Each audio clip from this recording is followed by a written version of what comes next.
There is this big fear about technology coming from only one place in the world, because I had some kind of questions that I hear is like, okay, where's the technology from? We don't want the technology that is conquering the world. We want technology from our country or Europe. And this is something that for me potentially is a very big message that the Tech Europe doesn't use enough, saying this is tech that is developed here and is here to help European culture. The application deadline for Music Tech Europe Academy is in 2 weeks. In this episode, we're going to talk with Georgia, one of the mentors from the Academy. We're talking about how to talk to the music industry. And ironically, for me, this is really difficult to understand because the music industry is its own beast, even when you're from it. Hey guys, and welcome back to the podcast. Today we have another Music Tech Europe Academy partnership episode, and we have lovely Georgia in the studio. Welcome. Welcome everybody that watches, and thank you very much again for having me. And thank you, Music Tech Europe Academy, for inviting me to be part of the conversation with you. Because Music Tech Europe Academy right now has applications open for the Accelerator program. It's going on for around 2 weeks more. So hopefully you'll apply. I think there's going to be amazing things to hear. I know most of the people behind it, and I can honestly say it is amazing people, very qualified and very beautiful human beings. But today we're going to talk about something interesting, which is actually almost the opposite of almost what I always talk about, because I take it from, I wouldn't call myself a capitalist in any degree, but I do believe that having a very strong business proposition as a company trying to do innovation is really important. And a lot of times companies struggle with this. But on the flip side, what you work with, Georgia, is communication towards the cultural industry, which I know that companies also struggle with. So we're sort of sitting at two opposite ends of the same thing, which is communication towards different stakeholders. Before we go into that, because I think that's a really interesting talk and I'm looking so much forward to this, help me understand, who are you and what do you do? I'm Giorgia Taglietti. I was born in Italy, but I live in Barcelona. I worked in a big music festival for more than 25 years. I used to be the head of communication, but I did several roles in between because I started with Sónar, which is the electronic music festival per se, most important electronic music festival in Barcelona. And I worked for them since the 96, which was the second year, until 2021. I stopped working with them. I left myself because I wanted to create my own company. I'm 58 right now, so it's like, when I left, it was really because I had already some freelance tasks. I work with a very good friend of mine and DJ called Laurent Garnier, not in the booking, but in everything else, since almost 9 years now. And I was involved in a Women in Music platform that it's She Said So, that it's 10 years this year. And I started teaching while I was at Sónar, of course, then on behalf of the festival, but now on behalf of myself and my experience. I love teaching, I love mentoring. So this is something that I continue to do proactively right when I finished my job at Sónar in 2021. And this year, I launched and created my company, which is the ICNAC, the International Consulting Network for the Arts and Culture. I consult strategists, as a consultant, as a mentor, and I also do everything that is possibly as a question, how do I survive the music and the cultural ecosystem and to make it an industry, okay? Well, you said in the beginning a word that I would never use, which is stakeholders. I love that because it comes from your word. I mean, I love the fact that I kind of a very organic approach of what happens in around my experience. And I try to blend the new generation with the next generation, let's say new generation, next generation, which we don't know what it will be like. The new generation, of course, is in between 2018 to 28. Which is starting to work, ending the school.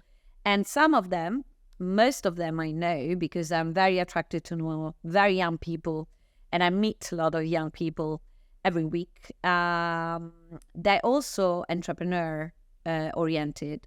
So let's say that the entrepreneurship mind right now starts around 25, 23. I mean, I have a very big friend that is a big entrepreneur in eyewear, and he's now 25, and I meet with him to learn from him, and he probably learns from me also. So I would say that my company right now, or myself, I work for the Association for Electronic Music as Culture and Campaign. I work for Reset, which is the European network co-funded by Artifarti and Lyon and Creative Europe, which wants to highlight and offer visibility on a network. Is the youngest network funded by Creative Europe for independent individuals and independent structures all over Europe. I'm very much, let's say, as you see, very much leaning towards the associative and collective structures. I really never really directly work with brands or commercial brands. It's not my wish. And I actually feel very well connected to this ecosystem, which is based on independency and try to survive out of the big ball of concentration of power. So I think I'm very comfortable where I am. And actually, I'm a Music Tech Europe Academy mentor since, I think, the first year. And thanks to Anna Zo. And I'm repeating this year. And I'm kind of really looking forward to meet the new startups. And I really appeal you to participate to the call because it's a fantastic structure and a fantastic platform to get help and be mentored by the best in the industry, and above all, the best of the cultural industry. Amazing. I'll deep dive into the topic because I think this is going to be an interesting episode because I have a lot of questions to you because as I said before, I know music quite well. I have been in the music industry for quite a while, but I've always felt a disconnect to the culture industry at large for many different reasons. One is that it is an industry that is, how to explain it, speaks its own language that I've sometimes had hard time dissecting. I'm a very practical person, even though, I'm creative, I love to create things. The way that I communicate is very practical. It's very direct. I have a very hard time navigating unspoken things, if that makes sense. Right. So for me, a yes is a yes and a no is a no, and everyone who knows me knows that's true.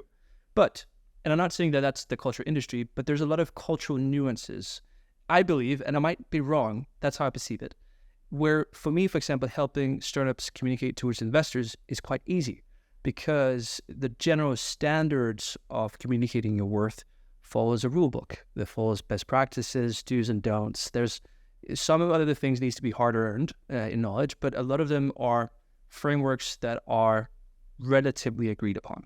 What I experience, and I might be wrong, is when you venture into the cultural side, the rule book is less clear, but still very much there. Does this make any sense, what I'm saying? That's at least how I've perceived it. Well, let's start it from here. When I created my company, I created this huge, long name to make sure that I was taken seriously. Okay. Though I know I was taken seriously, but specifically in some words of institutions and economical words, when you call yourself Giorgia Taglietti and come from culture, you don't know who I am, you don't care. But if you have this word that encapsulates some kind of potential, very kind of structured, potential, tangible word, which came in my mind one day as a branded exercise I did with my mind and myself, like brainstorming with myself. And it's the perfect example of what I try to connect in between words that structure in a very like the ICNAC.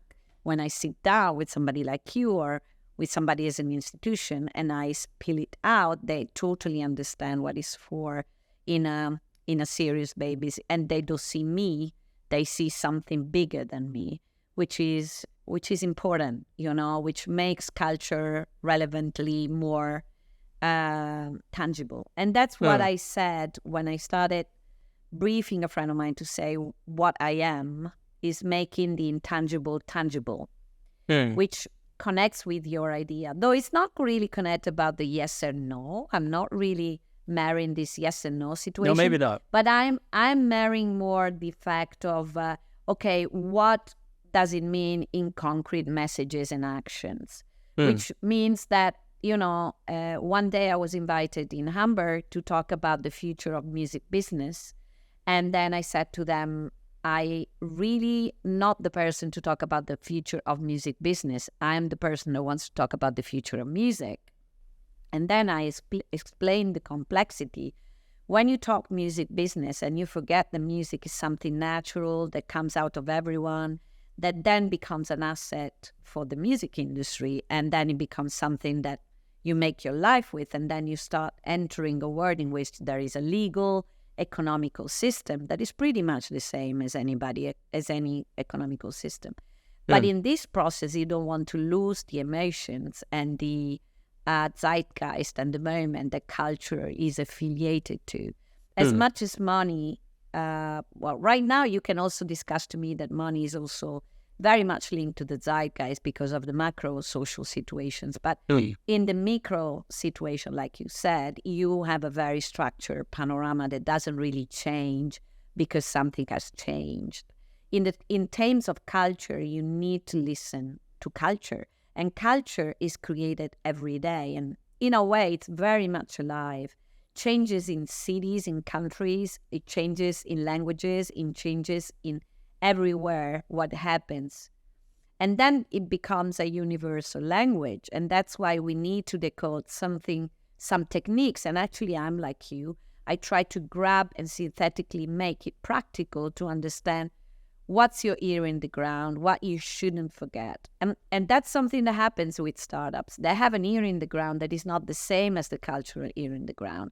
And that's why, for instance, I read in the morning and I read by night and I read the Financial Times and I read the New York Times, but I also read all the specific cultural assets because I need to know what is going on, and the sum of one with the other makes the reality of the cultural business. So what is the examples where startups or companies does not communicate well to the culture industries? Do you have repeated misunderstandings or miscommunications or things that are very evident that people do not do correctly? Yes. Basically, it happens above all when the entrepreneurs don't come from the cultural environment, thinking that culture is easier, lovelier, appealing, which is much more complex than that. And they use terminology, or they actually have ideas and products that, because they come from a different background, they've done a bit of benchmarking, they might haven't got that deep, they think that it's amazing for the market. But for instance, in Europe, if we specifically think Europe, because it's anyway the Music Tech Europe economy, and it's my specialty anyway, you have very different situations. But then again, it's potentially is amazing how the ignorance towards, for instance, the music business and the disconnection in between one and the other is so profound. It's like most of the startup we could see the easiest way to go is like I created something about ticketing, or I created something about, that's the most tech applications that you get, or backend, but they don't understand that they really need to deep dive into the people that are actually working in the field, in what I call the backdrop of culture, in which there are specific needs that needs to be applied. So, but what also happens is most of the tech entrepreneur don't have easy access to the cultural environments. Like if somebody wants to test something, wants to see how it goes, non-music promoters will allow somebody that don't know, checking their own thing, explaining in deep what they use. there's still very much secrecy about who is who and what they do. So what I also represent and I advocate for is this connection about music professionals and tech professionals, in which there is a blending of their own needs and some kind of pro level, B2B level, without deep diving in what it's beyond secrecy. I also think that there's a lot of secrecy about tech and music, for instance. There's a lot of kind of shadowy relationships, especially now with the AI evolution. There's a lot of legal issues that should be implemented, and there's a lot that has to the big connection is the creators economy, and the creators economy and culture, of course, should be prevented and presented and is nurtured, but is very fragmented too. And tech is, in a way, has been helping, but also assaulting the creators economy in a very big way. That music is very much used for anything that is not cultural anymore, like in politics, and is used like a backdrop while they should be at the core, because that's why they're using it. So I think that actually culture is very appealing for a tech entrepreneur, because it will always be part, in one way or the other, of its final results. Especially if they want to get really serious about applying tech. What is tech for? Is it for helping culture, let's say? Is it for creating something completely new that helps, that is a middle ground? I do an example is health. There is a big trend into sounds and the help of sounds as medicine in health, and tech is the in-between, connections in between that. That's a very good example of music and tech that is applying on a third ecosystem, which is health. And there's still big discoveries ahead in that level. I have a question, and it might be a bit blunt. I just want your opinions on it. Of course. Through navigating sort of my master's in music, I've also traveled a lot internationally and in the speaker conferences, and I have always felt quite misplaced at these conferences for the simple and maybe misunderstood reason that I believe that there often is a self-imposed self-importance from the music industry towards outsiders. That there's this sort of very high level barrier of entry where there is this, in my opinion, disproportionate self-worth placed upon the internal structures of the music industry. And for me, that creates a really hard environment for entrepreneurs to just have a conversation that makes sense for them. Is this something that is true? Is it mine and others' misinterpretation of signals? Because this is what I hear constantly, and I very much agree upon it myself. I mean, think about the latest association created with the music tech in Europe and beyond, and is also part of the Music Tech Europe Association. There is a brand new UK music tech. I think actually that was perceived and seen, and I think why these associations are creating is to blend in these conversations on the table. So I would think we are moving into a direction of, I would think that the music industry per se is very, as the cultural industry, as I said before, is very much scared about the tentacles of the tech industry. So what you perceive is defensive, I would say, and not aggressive.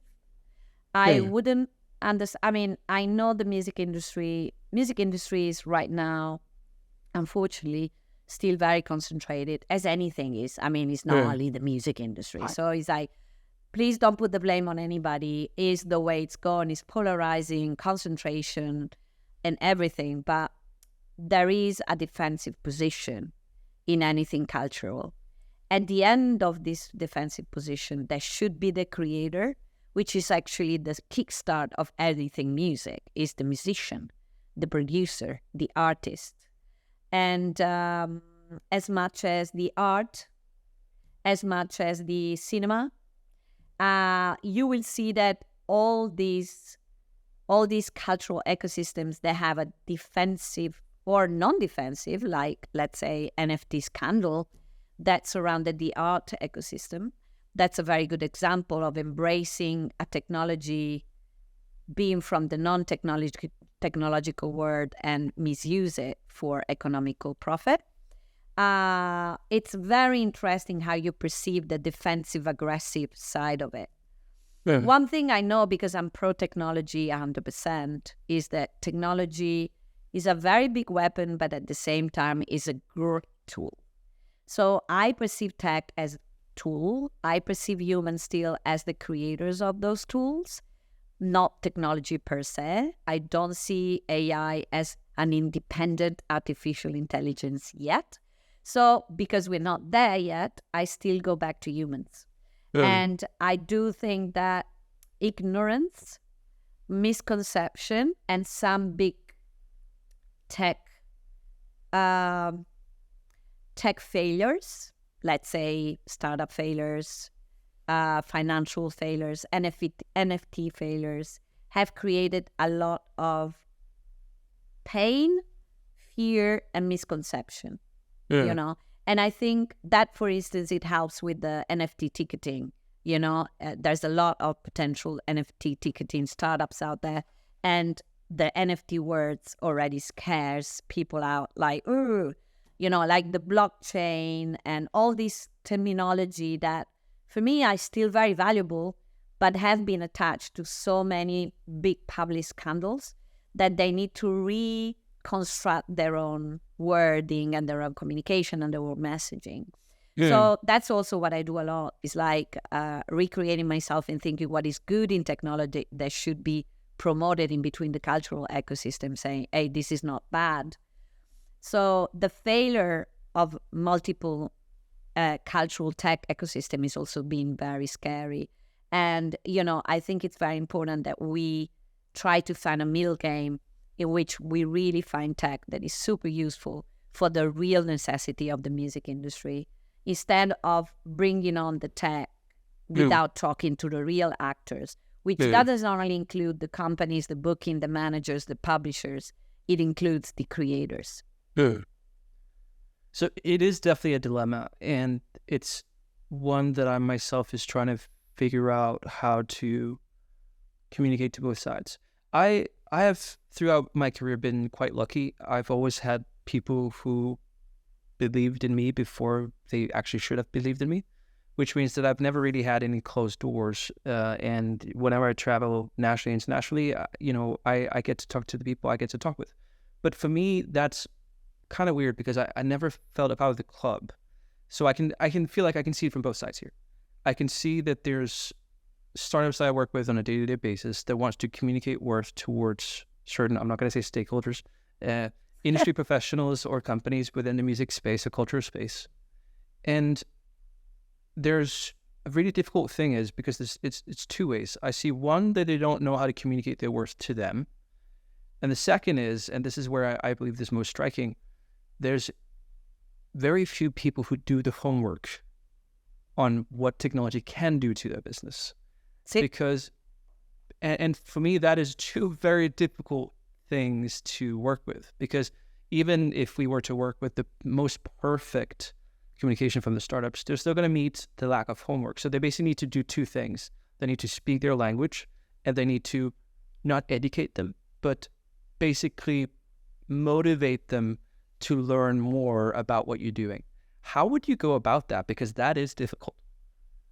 There's a lot of lost in translation in this conversation, let's say, because I think that one thing I love when the whole NFT and crypto and blockchain started, like literally publicly, not like behind the scenes, which we know, but publicly, let's say, is I used to say to my students explaining Meta and NFT like literally 3 years ago, that Ethereum, for instance, the Ethereum platform, the foundation, has an amazing ABC dictionary of anything that is related to Meta coin, Bitcoin, blockchain, NFTs, whatever, in a very, very, very good way.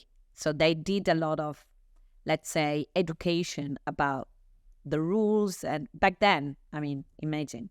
So when everybody was asking, okay, how do I study or understand the beginning, like Meta for Dummies, NFT for Dummies, I started saying, Ethereum does this work.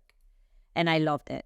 And I still think that is there. But this is actually part of my main job every day. It's like to kind of correlate the language, especially when I mentor in the Music Tech Europe Academy. There's a lot of work about that.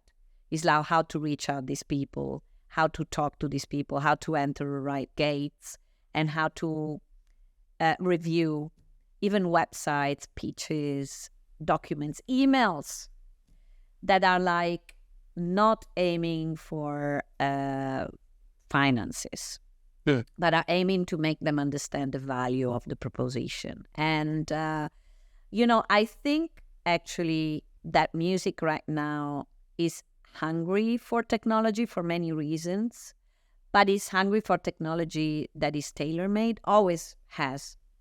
Hungry for technology that is tailor-made more than just applied to everyone. As you said something that's stuck in my mind, which is you come from Denmark, if I'm not wrong. Yeah, Denmark, yeah. Which I love, by the way, but it's a very lucky situation, as you know. I live in Spain, I am Italian, and I work a lot with the Southern Mediterranean world. And I wouldn't say it's the same. You don't have the same doors open, the same gate open, the same correlation in between money and culture at all. And I'm mentoring in Italy. So let's say that I think Music Tech Europe Academy is absolutely groundbreaking. I love to work with them. They have very Europe focus. And that's why what I think as a person, and that's why my name is so vague, is because I feel deeply European. And my wish, because I have a huge network, is to connect any kind of region in Europe to other regions, to learn, to apprehend, to kind of unify these kind of languages. And it happens, when you talk about it or you're part of this type of academies, you find yourself with a multi-language, multinational spirit. Though, if you go to the UK, let's say if you go to the US, I don't even want to think about it. But if you move towards territory when the music business is a huge chunk of their economy, the structure might be a bit different, let's say. Yeah. It's much more close, it's much more B2B oriented, and it's very aware of the economical and political factor of it, which in this case makes them a different industry in the sense that they are the real industry evolved in a way that, and this can be somehow contradictory for some people that are listening to it. But if you think about, there was a panel or some survey that just result on where all these big festivals in Europe buy their artists from, and I think the first 5 agencies up there, they're all from the UK, which means, if the music business is based on live, you will see that most of the business is done with the negotiation with the UK. So I think there's a regional issue there. There's also this sense of funding. Most of the startups that you want to start here or in the South, I don't know yours because I'm not specific on Denmark or Scandinavia in general, but they would need at some point some institutional support from an institution, the cultural institution. I mean, they're there for this also, to foster the bridge in between tech and culture. And, there are plans in the European Commission about these needs. So to be clear, there's a vocabulary that splits into 3, which I always consider is your pitch goes to an institution, it goes to a founder or financial support, and it goes to cultural players. So let's say that a pitch should be taking account of all these three languages and then have modulating into the language of its own. So that's the game at the end.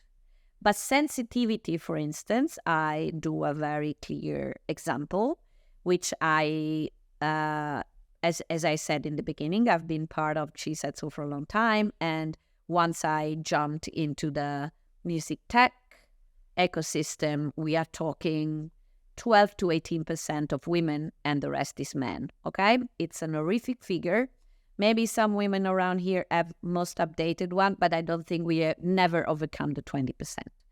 When you know these figures, you understand that once you do a pitch or a website or something towards B2B or B2C or B2 organization or B2 institutions, you need to think about equality, even though the tech word is unequal. So I find myself, men into men, pitching a website, and there's only photos of men. And you're like, red flag, cultural red flag, social red flag. But they don't see it because maybe they don't need to see it in that little ecosystem where we wish they should need to see it, but it's not yet there. I'm not here to revolutionize the tech system. This is reality. But they need to linger into a completely different language, especially if they're thinking institutions and especially if they're thinking cultural ecosystem, which is not equal yet, but has been doing that path for a long time. So the modulation of the language, it also needs, I always said to them, inclusivity, organic, spontaneous messages. Because if you go there like saying, this is the money, this is the business plan, and this is where I'm going, this is how I help you, if you only help on the economic side, you need to be very aware of this protective system that I mentioned before. If you are going there to help the consumer side, which happens a lot, like you will reach more audiences, more public and stuff, you will never forget that we as cultural actors, we know very well the issues with the public. So beware about what kind of consumer studies you have, beware about what kind of public conception you have, because this happens to be very, very dependent on zeitgeist, dependent of a macro system that on the cultural side is very much studied right now. It's so interesting. And while you're talking, I also get a tiny bit frustrated, not on you, but Of and course. the reason why I get a bit frustrated is this is how I see it, as neutral as I can. The music industry financially is not viable in most regions, and it's really only viable when you scale it to pretty insane amount of scaling. Terrible amounts. And there are players that, with their own motivations, whatever that is, that wants to make something out of what is, and most of the times bring value. They might not understand completely sort of what they navigate in. But why is there this high level of entry? Why does the music industry insist of having this protected role of communication? Why? Basically, what I'm saying, besides the efforts like Music Tech Europe Academy, why is there not more awareness about them meeting the music industry meeting the innovators? Why does it need to be on the music industry premises so often? Well, I think that talking from my AFEM point of view, Association for Electronic Music, music is a big territory. I mean, for me, for instance, it's very natural to talk about electronic music, which is fortunate and unfortunately the most tech-driven music. So I feel very comfortable since forever to be close to tech and very friendly with tech. You know, I see a computer and I smile. This is my friend. Yeah. But what I think it's the word innovators is a wrong word. Okay? because novelty is in music and novelty in general. And right now, we all hope there will be more innovators in the real sense of the scheme, is that the needs of the music industry are scattered in many ways, there are many of them, and in technology more than ever. So it's like I guess music should be listened to before listen to people that come out of the music. That's what I said to you before. Is like, and I agree that music should be more vocal about what is needed out there. What also happens because of this concentration of power, as you know, is that they want to own their own technology. Hello. So what happens is that most of the solutions that after a while they're perceived as used or useful will be bought, like any startup wishes to. What you said, and I'm sure it's true because I've seen it, is where is the middle ground?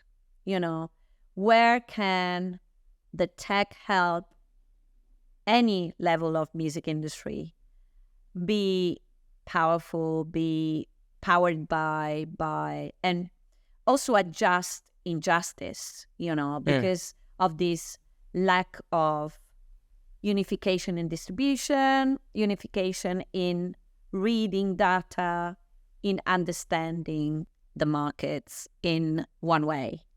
There's many ways to understand the market and many ways to understand the needs. And I also think that, unfortunately, because of that lack of interest from the young generation of being heard, there is a kind of revolutionary sentiment in the young generation, knowing that there's very difficult career in music business, as you said, very accurately. And so they feel that it's useless to say something. They feel they're not relevant. Some of them are constituting collectives. Some of them want to escape concentration. The impact of these movements is still very, very marginal in the fringe works of music. But in the platform I work with and the people I work with is still very, very present for me. Half of my life I've spoken to independent music players, and I see their struggle. And some of them also understand technology as a dominant. And why so? You said it in the beginning. The economical discourse of, let's say, emerging to middle ground music business structures are not aimed to capitalistic maximum concentration. Lucky. Lots of them I know, and I love them because of that. So when they want to aim bigger, there is a threshold. And this threshold certainly was not only built by the music business, was certainly built by the streaming performances, by the streaming scenarios, by the fact that the value of music has changed so much. And then after COVID, even more. So all these artists that are growing want to be perceived and build their own labels and build their own structures and build their own industry and businesses. They know they have to scale up and up and up and up. They might find technology helpful, but too expensive for them in the beginning, for instance. So there's a lot of lack of test and experiment going on, which I would think it's amazing. Actually, I remember the AI scenario at Sónar. We did the AI so many times, like long time ago, with Holly Herden, experiment with voices and now is the AI boom. But experimentation of tech and creators and music business is the core of the birth of a really good product. Because there's no time for experimentation. There's no time for that. They need to be profit-making almost immediately. They need to jump into a level on another level almost immediately. a scale of that with the music experimentation and technology to match the real thing before launch sometimes is very much needed. Most of the time, I would think is very much needed. And there's no time for that. There's no time to play. I think that's so interesting because this builds on a theory or supports a theory I'm building up. So in connection with my research I'm doing in this field, basically I'm soon finishing up my first book on music industry entrepreneurship. Yeah. And we have a lot of interesting observations. One of the things that Vikin Nauman spoke about the first time I heard it is the analogy of the music industry as a very slow-moving boat, a big ferry or hang-up, and startups being these small, agile speedboats. And what you need to realize is that the ship might be turning, and it wants to turn, but it's just going to take a tiny bit of time. It's a big ship. And what I read from this, you might not agree, but what I read from this is I believe that startups in the music industry that has so-called disruptive technology, I also hate the word, but something that's going to do, let's call it a big change in how things works, need to equip themselves with a tiny bit more patience than they would in other industries. Maybe to support what you're saying, but also I believe that the rate of innovation is slower in the music industry because the very nature of music is innovative. It's experimental. It takes the time to make sure that there's actual value. This is how I read it, at least. And the way that, for example, we own 11 startups. One of our startups, which is sort of a fundamental tech company, it's been existing for 2.5 years. We won Startup of the Year for 1.5 years ago, and I'm really patient with it. It's fine. We're still building technology. We have customers, but I'm in no hurry because I know what we're building is not ready for the market yet. So I'm just proving points, making connections. I love that. Yeah, because, I can't go out and push this right now. But I know that when I start pushing and the doors are opening, I'll be first. But only if I equip myself with patience. I need to read the market. And this is a very different way of running a startup. But again, reading the environment, I believe that is what is necessary. For me, reading an environment is essential, and reading the younger next generation in their needs, music and technology-wise, it's essential even more. But as it happens with fashion and with most of the technology-driven, it's like immersive scenarios. I love immersive venues and immersive everything, but who can really do immersive is people with money. So the issue here is economical. I really want to test new technology. There's many artists, especially in electronic music, that are super knowledgeable in the tech scenario, and they can understand a lot of tech resources. But, the need to kind of play around it and see if it's really answering the call that creators have, and not only creators, but the rest of the music business. But I always put creators at the heart because they're the most frustrated one, because they do less and less money to what originally is theirs. So it's a question of ownership. So as much as you have the ownership of a tech solution, you have an ownership of the creation of yourself. And when do you want to sell it, dilute it, scale it, or whatever? Some people don't understand that this is the only assets they have to make money. It's not something that you can lose just because streaming the creatorship, this ownership makes you 0.0.5. Meanwhile, you spend it 3 years to create anything that is valuable enough and worth enough and good enough to believe in yourself to make money. That's why I also say always, I never wanted to be an artist. And people that actually criticize artists in a way on the art, I'm always very adamant to protect them, whoever they are, whatever, unless they have a personal behavior attitude. That's a different story. But I think that being an artist it's a very huge leap of faith into yourself, and it's even bigger than creating a startup. You like we said before, is based on intangible formulas. Though you can create formulas of songs, but It's like we're talking about the real artists here, people that actually are geniuses and they are spending time with themselves. They give themselves to people, many people, few people. Anyway, they're not themselves. They're not theirs anymore. And this is part of how technology can help them personalize their needs in many ways. Now, I've seen a managerial program to help you manage yourself. Of course, managers would be shocked by that, or maybe not. It's like people need managers. People need to, for instance, the educational side of, like we said, Music Tech Europe Academy, the academy side of tech towards culture is super needed. Yeah. You don't become a professional musician without learning how to become one. Meaning you can be a musician, but how you become a professional one needs a lot to understand and a lot to learn, at least in the basics. Yeah. And I think, there's a lot to amplify that virtually this link in between education and music business.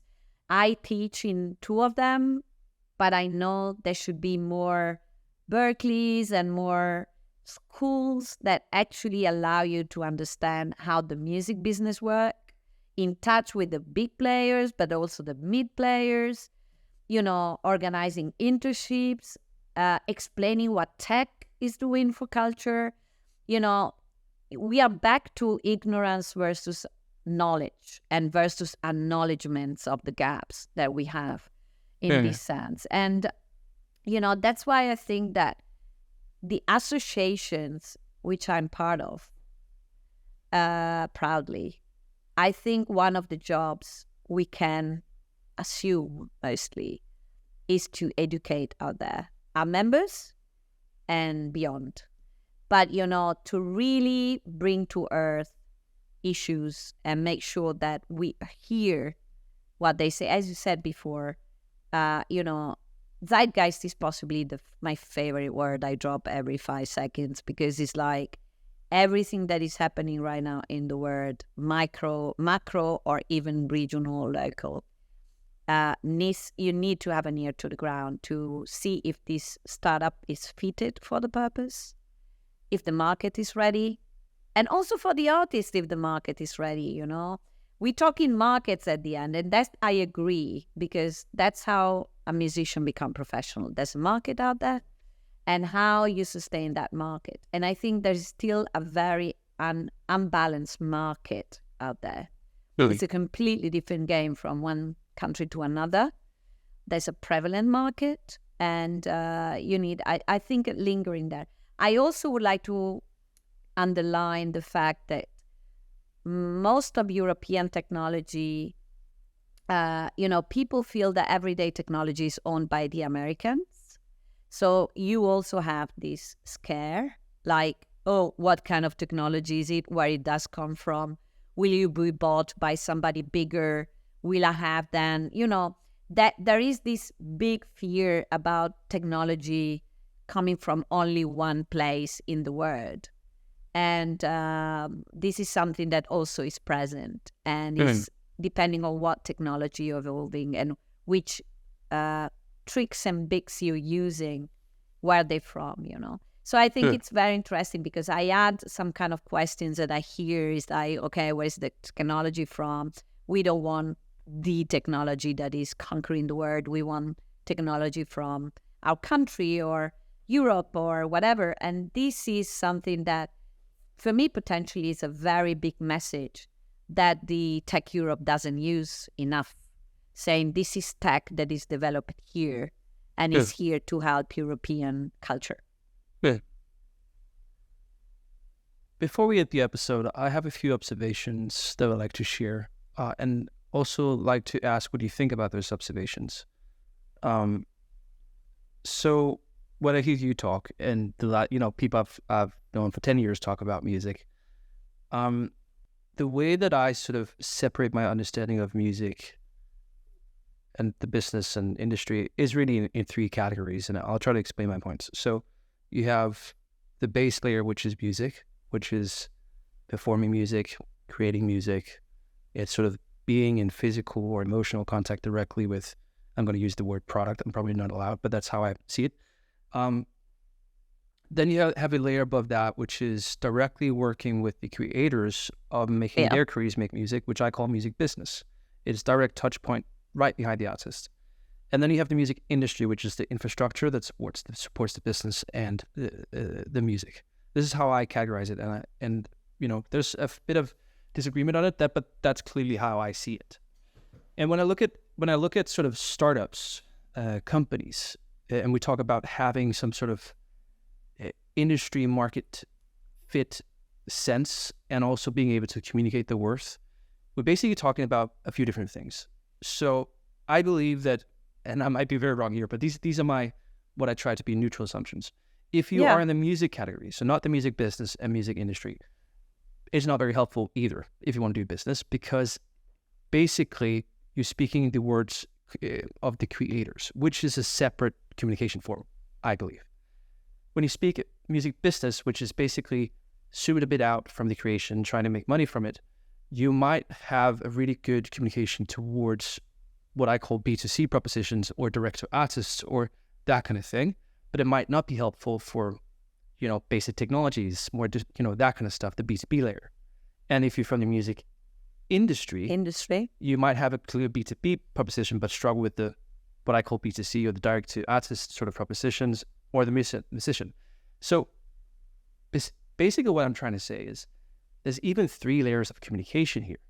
So that's how I see it. It's a cascading communication, because nothing exists without the 3 together at all.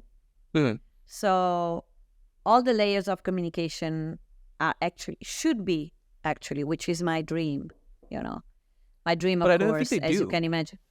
Well, they do it, they don't, depending on who you're talking to, again, I live in a different world sometimes where this communication is fluid, okay? Yeah. And who you aim to, it's a different story. And I actually see examples of music tech realities that are the 3 of them, but creators might be unaware, but they don't need necessarily to know. But then it was created as a music business and becomes essential to the music industry.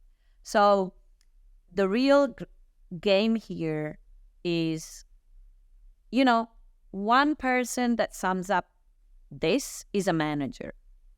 Yeah. If you talk to a manager, like a good manager, any level, should know the players of the music industry, the music business, and the creators. Because as a manager, you're looking for constantly be updated on creators as a benchmark of potential collaborators or new clients. You are in the heart of the music business because that's your job. And you are totally part of the music industry because it's how you get any money-making relevant option for your artist, which includes booking, sync, advertising, anything.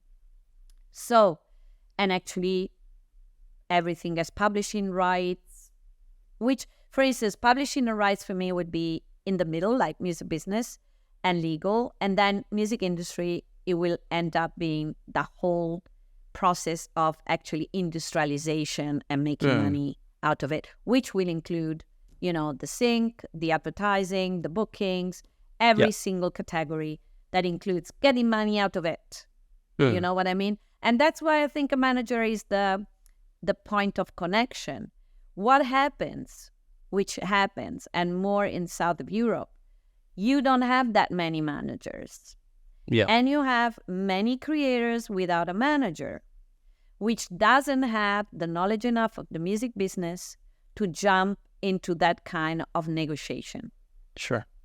So if you have an interesting technology proposal, I would suggest to go to the manager of the artist or a game player that will go back to the manager of the artist if you want to use any kind of creation from the creator. But if you really want to impact the creator at the last, minute. But some person that has the key to both, for me, is a manager. And I actually love good managers. At Sónar, I was in charge of the clearances of all the stream scenarios and audiovisual, which shows you that aside of, distributors or publishers, the end of it all when it comes to the manager is the total key for everything making money or making opportunities. Makes so much sense. I think that at some point you can see labels, Sónar, and, if you have some kind of technology innovation for a label, you go to label. If you have a technology innovation for ticketing, you go to a festival promoter. That's, of course, very specific. But if you want to evolve some kind of technological innovation that is really affecting the music ecosystem in which you want to implode the three of them, which is something that I actually asked all of them before, is like, where are you going? For who is this meant to be? Or for what, even? And then the thing is that if you are including this, you never should, though, forget the creator, because there's no music without creators, again. So it's like, you need to make sure that interlocution doesn't exclude the end of the wheel, which is actually the beginning of the wheel. And that's why everybody says the manager is a 360 degrees, the typical right now 360 degrees business, which means that you're taking care of the 360 degrees by taking care of the creator, its creative process, managing how it becomes a business, and managing how you introduce him to the industry, and managing how it becomes more and more relevant to the industry and gets into this wheel. And protecting this from abuse, I hope so, at least. Legal and economical. I have a difficult question to end the episode with. Good. And I love difficult questions. But I don't want to name names. No. You don't need to mention any names. And I would like to have you answer, if possible, from a statistical, most likely context. And the question is, if I can, because of the complexity of speaking the language of music, if you're not from the music industry, is it viable for a founder team not to have a music industry person on their team? I don't think it's needed to be on their team. I think there's consultants like me and many people that are bridging in between tech. Actually, the most interesting thing for me is to approximate the Music Tech Association, saying, okay, I want to discuss with the music agents, not with you guys, the tech guys. And this is one of the ultimate goals they have, is to really listen to the ground. So I would say that you don't need to have a music person inside, though I consider this pretty great, because then you have it on an everyday level and you have it within the team. Or you, in a way, you need to get close to any music association or music institution that can give you, well, I wouldn't say institution, but for certain music structure that can give you that know-how. What I wouldn't do is to choose one, because that would be too bilateral and would make this kind of thing non-objective. And I think you need to listen to more than one voice, to more than one level. And that's why maybe one person by himself, meaning if you take me or any electronic music artist, the link will be immediate and will be a bit more radical, I we assume, than if you take a pop person or a rock person or a reggae person or a jazz person. Though I love jazz and to think they might need some kind of innovation. But for instance, the opera world is very aware, because of the money they have or what they have, that they need technological advances. So I always said to people, don't despise the classical music, because it's like talking to high-end fashion. They have money. They need to They need to have more young people attracted to it, and they will accept any technological advance that can be actually improving their reach. So I always said, why are people not considering classical music? I would love to. I actually was invited to talk marketing within the Association of Opera Houses in Europe, because they need these kind of approaches and they need to hear from tech. And that's why some operas are working on immersive solutions. They want this connectivity with people. They're building streaming scenarios outside the streaming platform. They probably need NFT tickets. They have money to create that kind of tailor-made technology for themselves. And, it's very important that we follow up the big players, people that have money and they use technology and they can spill the beans. But at the same time say, okay, they can do it like that. How do I do it with less money and applicable to a larger reach? Because if not, we will have technology applied to only the big players. And for me, it's important that any player that is relevant in the music industry or cultural industry has the same opportunities, technologically speaking. Good. Thank you so much for being on. I'm so excited about Music Europe Academy and the lucky companies that are going to go through that are also going to talk with you. And I think there's so much to be discovered in what you're saying. And to be completely frank, I think this is one of the parts of the music industry that I'm the least excited about. And I'll explain to you because again, I'm just going to refer back to sort of how I operate. I barely understand sarcasm. Like it's just so foreign for me. And whenever you come into languages that needs to be learned, it is difficult for me. But I also believe for a lot of entrepreneurs as well, like a lot of people. And this is the difficult barrier that needs to be not necessarily overcome but addressed. And I don't think enough people are talking about it actually. I have two things before we finish, and it's like, I love the music ecosystem. I know the challenges.